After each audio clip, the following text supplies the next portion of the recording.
Good evening, ladies and gentlemen. Nathanias here with some top Terran tips. I recently discovered that there's a cool way you can abuse the flyer separation ability that's naturally put into all flying units in StarCraft 2 Legacy of the Void. Without further ado, we have a bunch of Liberators here. I'll turn the sound off so we don't hear too much of their freedom. But basically, when you use a Liberator, when you use any air unit, you can stack them by pulling them really close together.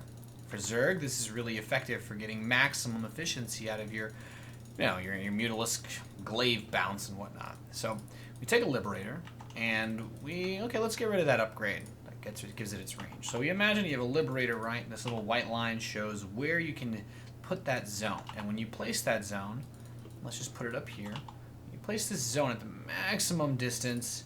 You can see the red target area where the Liberator is attempting to lock down. And the Liberator can't move in this position, so oftentimes you're exposing yourself by putting your Liberators out to defend a spot, and your opponent is going to see that zone, and if it's early in the game, they'll know, okay, you don't have Liberator range, so your Liberator is probably right at the edge of that circle, which is only place it can really be.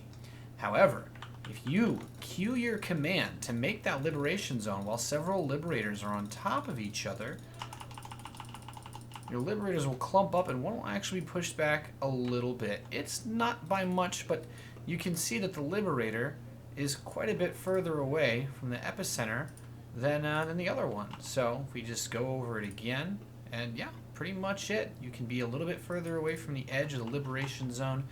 It's not possible for the Liberator to really be any further away than this without abusing the air unit separation.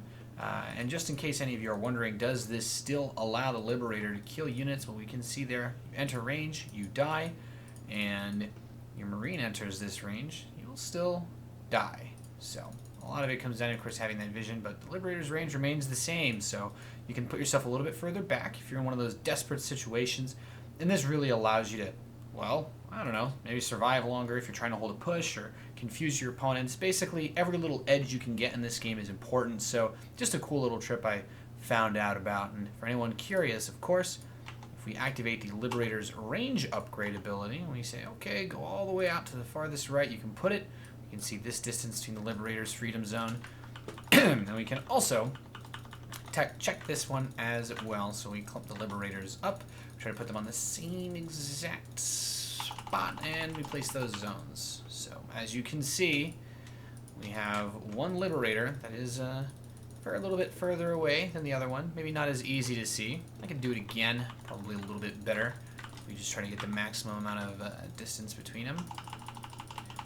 We can see all those Liberators go to place their zones, and boom, you can just unsiege the ones you don't need sieged, and suddenly you have a very noticeable distance between your Liberator and its freedom zone. So that's a cool Terran tip for you guys. Hopefully you enjoy something like that. This is the kind of thing that I think, maybe isn't that big of a deal, but it's certainly cool to see different ways you can use the game's engine and mechanics to your advantage. This has been Nathanias signing off from a StarCraft 2 Terran tip.